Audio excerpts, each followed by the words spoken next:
Hey everybody, welcome to this week's Roundup. No special announcements or anything, so let's jump right in. First up, Yahel from Wrestling with Gaming just posted another awesome documentary, this time on NBA Jam, which, as I'm sure all of us know, is a pretty groundbreaking game that kind of bridged the gap between gamers and sports fans and just made a basketball game that was fun for everybody to play, even if you were a hardcore basketball fan or if you weren't even into sports. And as always, Yahel finds facts that either I'd never heard of before, even though I was well versed in the story of NBA Jam and read the book and saw Nick's multi-hour documentary on it, or either that or maybe presented them in a different way that I thought added a pretty cool perspective. So if you're a fan of video game history, NBA Jam, or just anything that some awesome documentarians do, this is a must watch. This one isn't that long. It's about 30 minutes long, but it's one of those things where start with this, and if you haven't watched Nick's documentary on it, watch that one afterwards. That way this is like your get your fire up teaser, and then you can watch the Pandemonium longer one afterwards. And for one fun little Easter egg, which isn't a spoiler because you see this right at the beginning of the video, but Yahel got Tim Kitzrow to do a voice in it, which is pretty cool because it was just, Tim's an awesome guy, but it was just really neat seeing a documentary about NBA Jam with the guy from NBA Jam doing the voice a couple of times. So absolutely awesome. And if you haven't checked out Yahel's other stuff, there's a million great videos on there. Just scroll through his YouTube channel. The X-Band one's probably my favorite. And of course, as always, if you're a fan and you appreciate this stuff, consider supporting on Patreon. Next up is a new beat-em-up game called Vengeance Hunters that's available on all platforms: Switch, PlayStation, Xbox, Steam, as well as original Neo Geo. And there are versions available for the AES and MVS, both regular and limited editions that offer different stuff. And it looks awesome. I mean, I'm always a fan of new retro games, and I'm especially a fan when everybody could play it. So if this looks like a game you'd really be into, then great, buy it on whatever modern console that you want. Or if you're a collector that really wants another Neo Geo game, now you get to pick up a cartridge that will work on whatever system you have. Now, as always, when I talk about new retro Neo Geo stuff, I have to talk about the price, because people who don't know anything about Neo Geo games see a price of like $400 to $500 and freak out and think, oh, they're ripping people off, but that is absolutely not the case. Neo Geo games require a lot more hardware in the game itself, including 2 PCBs and a bunch of chips. So while the price is very expensive, which is fair, it's not overpriced. Nobody is making this thing for $1 and selling it for $500. These things cost a lot to make, which is completely understandable if you say, oh, I have an original Neo Geo, but I don't want to spend that kind of money. I do just hope that after the cartridges sell out, they'll consider selling ROM only for people with ROM carts or Mister or anything else. But for now, I think this is totally fair and understandable. And I also think the price matches exactly what you should expect for something like this. You know, a case and the cartridge for $400 with a bunch of other extras for $490 for the limited edition, and available for AES and MVS. So if you want a list of the contents of both editions and links to everything else, definitely check out the post. But I think it looks really cool, and I'm interested to seeing how it plays on original Neo Geo hardware as well. Next up, Durf put together a post that highlights the Backbit ROM Cart project, which is really interesting because the Backbit adapter is one main ROM cart that sells for about $130, and then it comes with one adapter of your choice with other ones to purchase ranging from $5 to $20, and it interfaces with a lot of different consoles. I'm not even going to try to name all of them. If you're watching on video, you can just see as I'm slowly scrolling through here, there's a ton of different consoles that this thing is compatible with. Mostly the, 8-bit and older, but still, this is just really impressive to see. And it comes with a 3D printed case, and it really just works exactly as you would expect. It's a ROM cart. It's got diagnostic menus. It even has specific emulation for things like the Pokey emulation. And it's just, it's really impressive to see. I guess the only downsides that I could call out on it is the individual adapter boards don't have cases around it, so you do have some exposed PCBs. And of course, you're always going to have one thing that plugs into another, which for some people that doesn't matter at all. Other people would really like it to look like a cartridge. But honestly, I mean, that's the only downsides I could think of. There's really just nothing other than positivity here. And I for whatever reason, I don't think we've covered it on RetroRGB that much or at all, which is weird because I've definitely heard about it. And when people have recommended or asked for recommendations for certain odd consoles, this is certainly one of the ones that I had mentioned. But I don't think I really grasped how many different consoles this thing was compatible with. Everything from Intellivision to the Color Computer 2 to Commodore. I mean, just a ton of different consoles, the Vectrix. So it's this is something where if you have more of the classic style 8-bit and earlier or retro PCs or anything like that, absolutely take a look at Durf's post as well as the main page to see if this is for you. But this is definitely something that you should consider. Also, Evie from Backbit is working on a Neo Geo cart, which I have tested, and a little teaser here. It's fast. It's really fast. So there will be detailed reviews of that coming out at some point. But yeah, I'm excited to see this get more coverage. Thanks to Durf for taking the time to write this up. And hopefully we'll be able to get more coverage on this and other Backbit products as well in the future. Next, the PixelFX team has just posted a new stable firmware for the Morph scaler that has a bunch of fixes, but specifically also fixes a flicker issue with motion adaptive deinterlacing that users had been reporting for the past few months. If you want to see details, Wobbling Pixels posted about it, as well as highlighted the original comparison that showed the issue and others like it. So if you have a Morph, just connect to Wi-Fi and update, or if you can't connect to Wi-Fi, you go on their website and you just got to enter in the full device ID, which, just to be clear, this is not like a username and password scenario that drives me crazy that I made fun of for a long time that other companies did. I think this is totally fair. PixelFX just says either update via Wi-Fi or just enter the device ID so that if you ever sell it, the device ID is the same. You don't have to worry about it. So absolutely, no problem with that. But it's cool that there's multiple ways to update and everything. And I'm just glad to see that they were able to put out an official firmware update because there's obviously a lot going on over there. So glad to see this. Hopefully now that this firmware is out, they could focus on the analog bridge and finally get that released. But if you own a Morph, this one seems like a no-brainer. Next up, the Windows-based media playback software called Media Player Classic Home Cinema just released an update that's pretty handy for users of the new iPhone. So what the heck does this have to do with retro gaming? Absolutely nothing directly, except many retro gamers also capture and edit videos. And when you're using codecs like UT Video or Lagarith or just all of the crazy different codecs that we in the retro gaming scene use, it's often hard to find a player that would play all of these back without manually installing a bunch of codecs. So MPC-HC is one that I've been using for a very long time for this exact reason, because even VLC didn't have support for all of the weird formats that many of us here in the scene use. The one complaint is that after not updating my phone for many, many years, I finally picked up a new one to take advantage of the new camera because I thought maybe that 120 frames per second video might be a pretty cool thing to add to some of my videos. I realized MPC-HC was not compatible, which means that I had to then always manually open those videos with a different playback software, which was a pain. So once this thing was released and I realized it fixed it, I just felt like it deserved a post here because of everybody else that I know that are probably running into the exact same thing. So just update it, and now you can make it your default player again.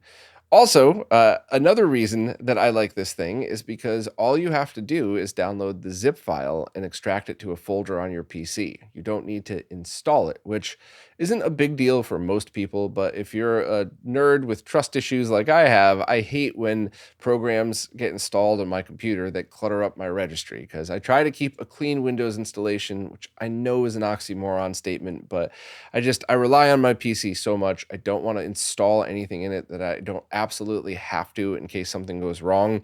So just using software that I could just extract to a folder and then right click on a file and point it to always open using that software is a huge help for my workflow. So I just love that this has the ability to do it. And of course, because I'm a nerd, I posted down here exactly how you could do exactly that if you're interested and wanted to do it. So, I mean, that's basically it. It's my favorite, and it has been my favorite playback software for years now. Basically, once I started doing all of this weird video capture stuff. So I wanted to share this with everybody because now it could do as modern as you could get, as well as it basically plays everything that I throw at it. So check it out. It's completely free. So totally worth trying out if you have the ability to. Now it's time for this week's Mr. Updates, care of Lou from Lou's Retro Source. As usual, I'm just going to skim through these, giving my thoughts where I feel like it. But if you want visual examples and a lot more details, please check out Lou's video. First up, Ronnie Snice released new wallpapers, including 2 4x3 wallpapers that I will absolutely be looking forward to based on F-Zero and Super Metroid. So if you haven't already, just go into Update All and enable these wallpapers. I have them enabled for both 4x3 and 16:9, so they're always in both modes, but it's completely free. And the worst thing you could do is decide that you just want to go back to the fuzz screen, so you just disable them when you're done. I think everybody needs to enable these because they're absolutely awesome. Next, the next game for the Mr. Discord challenge is the Pinball of the Dead game for Game Boy Advance, which is a high score challenge on all 3 tables that goes to November 10th. Next, Greg from Laser Bear showed off a work-in-progress device that intercepts the CEC control between Mr. and your display and allows you to control it via something like a remote control or basically anything else. And this is pretty cool because, first of all, the C chip on the D10 does have some issues with certain displays, but also this is yet another way to control your Mister that doesn't require a network connection or anything like that, which is really cool because if you're using something like Snack, then it's probably great to have an easier way to control it. And a lot of people do just use their, USB keyboards or something like the little wireless ones that I always recommend, but the more options, the better. And this is something I'm definitely going to be looking forward to trying out to see, because my gut tells me this is one of those projects that seems really cool until you start using it. And then you find a whole bunch of stuff you didn't even realize you wanted to do until after you started it.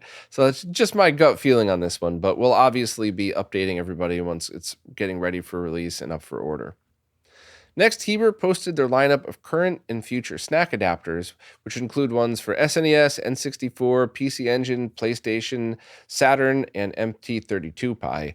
And all of these fit into the Mr. Multisystem cartridge port, including Koalakoa's M3 Mr. if you bought that one. But they also have a port in back that allow you to connect it to a standard Mr. I/O jack, the snack port, if you will. And each one of these has some sort of Easter egg feature, including ones like the 5-player PC Engine adapter can also be plugged into a real PC Engine to be used as a 5-player adapter, which is cool. Next, Reiki confirmed that the Twin B core is in development, but the first release might be delayed. And Reiki also might create a patch that bypasses the power on self-test, which would make it quicker to actually start playing the game. So I agree with Lou's opinion on this, where just take your time. It's awesome that we get all of these cores, so just, no rush, do what you got to do. Reiki also updated the Salamander core with a few other bug fixes and additions, so Lou highlighted that if you want the details. What's Ken making just did a deep dive on the DE10 alternatives, but we'll talk a lot more about that at a different time. So I'm going to politely skip that one for now because that deserves quite a bit of attention. Speaking of the DE10 alternatives, Taki posted an update for Mr. Pi saying they were having issues with quality control from the factory. So they're going to re-QA the boards, which is going to delay the next batch. And I was kind of wondering how this was going to be addressed because a bunch of people tested their RAM and it was completely fine, but a couple of them had issues with that. Plus there were some other things that were happening. So this is one of those things that whenever somebody is new to manufacturing, it's really hard to figure all of this stuff out. And even veterans sometimes, when you get used to everything, your manufacturer, the flow, the information they need, this even happens then sometimes. So just learning and fixing it as you go is the only way that you could do it. So it's cool that Taki is paying attention to this stuff and trying to make it a little more reliable for the next batch.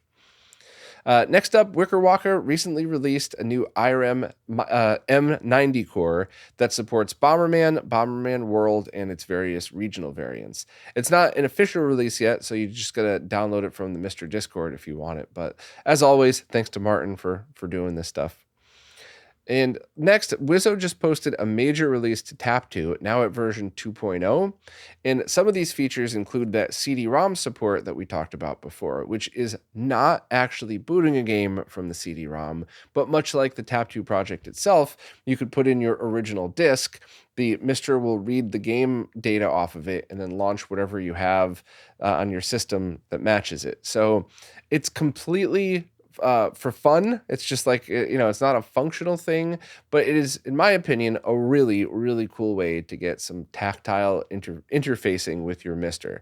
So, you have your game on CD, you pop it in, and that's what launches the game. So it feels like an original console experience. So I really like it. Also, the Windows version is now available, but Wizzo said it's still in heavily development and more of a proof of concept, but it can be used with launchers like Steam, Launchbox, and Flashpoint. And there's also alternate launchers for Sinden cores, API cores, PWM cores, and the overclocked N64 and PlayStation cores. So if you prefer to use those instead of the standard ones, now you have the option to use them. So as always, thanks very much to Wizzo, and that's another person I'm very, very happy to support on Patreon. Speaking of which, if you rely on Lou's updates as much as I do, please consider supporting Lou on Patreon, because I could never keep up with all of this stuff as well as he does. So thank you so much, Lou, for doing this.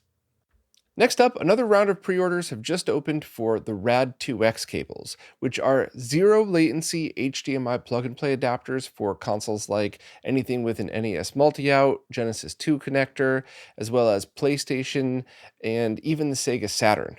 All the versions are available for pre-order, and the price is about $60 each, and they'll ship in early December. So at the very least, you should probably get them by the end of this year, so less than 2 months from now.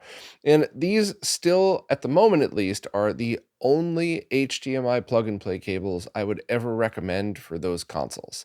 Some of the consoles that output 480p do have cables that are fine. They're not great, but they're fine because all it essentially is an analog to digital converter. But this actually does line doubling to get 480p output, which is really easy to mess up. These are also designed by Mike Chi of RetroTink fame, so you're essentially getting yourself a RetroTink 2X Pro in a cable. And one of the most common questions I get, especially from beginners, is should I get a RAD2X or should I get a dedicated scaler? And the answer to that has to do with your own setup. So if you have a scenario where you have a bunch of consoles, but really the oldest one you have is the N64 and the rest you have are GameCube, PS2 and up, then yeah, just grab the RAD2X and you'll be completely fine. But on the flip side, if you have a whole bunch of consoles from the 16-bit era and earlier, and you're looking to connect all of those to a flat panel, getting a scaler will actually save you money, as the total cost of everything would be cheaper. And, there's also quality involved. How much do you have to spend, and how much is quality really worth it to you? If you insist on using a flat panel, which most people do, because not everybody wants to deal with CRTs, is spending the money to get a higher end scaler like the Tink 5X or 4K something that's going to make a difference in your setup, or do you just want to play your old consoles? So all of that's totally up to you. But if you have any friends that are wondering what any of this stuff is about, maybe share this post and have them watch the Get a Scaler video, then the RAD2X intro video, and then if they want to dig into the rest of them, they're all there. But this post has absolutely everything that you would need. So if you've been waiting on a RAD2X, or if you know somebody trying to get into the hobby, now's the time to place your order, because you should be able to get them fairly quickly. Banjo Guy Ollie has just released a new album covering another set of songs from Amiga games. So the album is correctly titled Amiga Classics 2, and it covers songs from games like Shadow of the Beast, Turrican, Lemmings, and a whole bunch more. If you'd like to listen to it, Ollie's albums are all free to listen to right on Bandcamp, but if you want to support Ollie, either purchase the album or support on Patreon. And I'm not sure what's best for musicians these days. My guess is supporting on Patreon and listening for free would actually do more for the artist than buying the album and not supporting monthly, but that's up to you. I think this is one of those things where give it a listen, and if you really enjoy it and you want to hear more like it, or if it's an album you're going to be listening to a lot, at the very least, buy it. Or if you listen and you're like, that was really neat, but not for me, that's why they're up there for free. So that's kind of the everybody wins scenario, as long as we do support when possible. Also, if you want to hear from Ollie, I did a great interview with him just over a year ago, 2 years ago now. I don't know, time flies, but it was a whole lot of fun, and we covered everything from music to surfing to video games, and he was just a really fun guy. So I got to try to get another interview with him at some point. And yeah, links to absolutely everything you need are right here. And look, at the very least, give it a listen, because this is pretty cool. And even if you end up not liking this album enough to buy it, I have links to all of his other albums. And I guarantee if you like video games or music, you're going to find at least something in here that's interesting to you and absolutely worth your time to listen to. I still love Wily's theme from Mega Man 2. I think he did an amazing job on that, and all the great Castlevania covers, but just listen for yourself. You'll see what I mean. RetroRGB have just opened pre-orders on a new set of Genesis re-releases, this time the Toaplan Shooters 2 collection. So a couple of years ago, they re-released 3 Genesis games that were some fun shooters that were very expensive and hard to find, and the cartridges were made properly, they were beveled, they ran at the right voltage and everything, and now they're doing a second run of Toaplan Shooters, which includes the games Slap Fight, Grindstormer, and Twin Cobra.